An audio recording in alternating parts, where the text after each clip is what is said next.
Hello everyone, welcome to DRS. Today we are going to study about activities of chapter 1. So first we have activity 1. इस procedure में आप एक small amount में calcium oxide लेंगे beaker में और उसमें वाटर को ऐड कर देंगे। ऑब्जर्वेशन इसकी ये आएगी कि जैसे ही आप कैल्शियम ऑक्साइड को बीकर में ऐड करेंगे वाटर के साथ तो टेम्परेचर राइज हो जाएगा और वो उसके साथ विगरसली एक्ट करेगा बिकॉज ये एक एक्सोथर्मिक रिएक्शन होता है, इसलिए इसमें हीट रिलीज होती है लार्ज अमाउंट में। So calcium oxide plus water will give you calcium hydroxide which is aqueous in nature. तो ये एक एक्सोथर्मिक रिएक्शन ही है जिसमें हीट अच्छे अमाउंट में रिलीज होती है। Next we have activity 2. In this we will take ferrous sulfate crystal in a boiling tube और हम उसको सिर्फ हीट करेंगे नॉर्मल।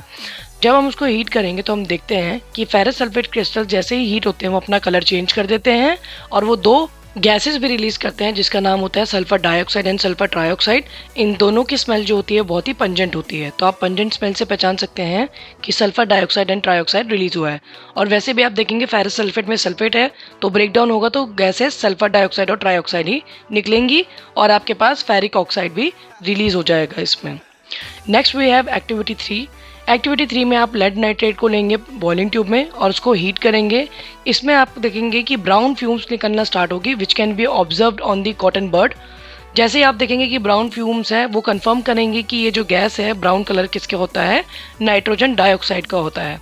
तो रिएक्शन इसमें आपको शो करना है lead nitrate will on heating will give you lead oxide plus nitrogen dioxide plus oxygen gas. यहाँ पर आपका कन्फर्मेशन आएगा नाइट्रेट से, नाइट्रोजन गैस से, जो कि ब्राउन फ्यूम्स रिलीज करता है रिएक्शन में। Next we have activity number 4। Activity number 4 में आप सिल्वर क्लोराइड को लेंगे चाइना डिश में और इसे सनलाइट में एक्सपोज कर देंगे। तो this is also a kind of a photolysis, ये डिकम्पोजिशन रिएक्शन का पार्ट है।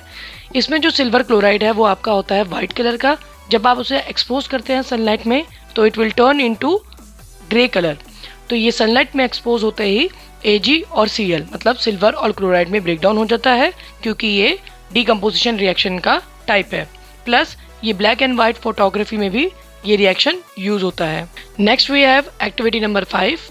इसमें हम दो सोल्यूशन लेंगे, सोडियम सल्फेट सोल्यूशन एक टेस्ट ट्यूब में, फिर उसमें हम ऐड करेंगे barium chloride. On adding sodium sulphate and barium chloride we will observe that barium sulphate and sodium chloride will be form.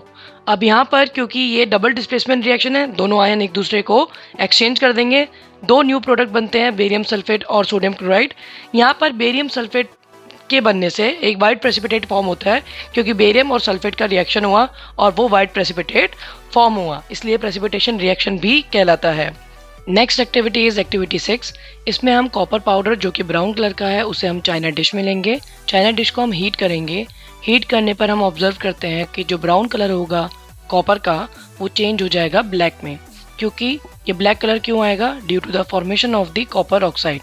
So copper on reacting with oxygen will give you copper oxide which is black in colour. So इसमें related question भी आ जाता है कि अगर आप brown उसको heat करेंगे copper को तो उसमें क्या रिएक्शन होता है, क्या फॉर्म होता है और उसका वो कलर क्या है, और एक क्वेश्चन भी आपको लिखनी होगी। Thank you for watching.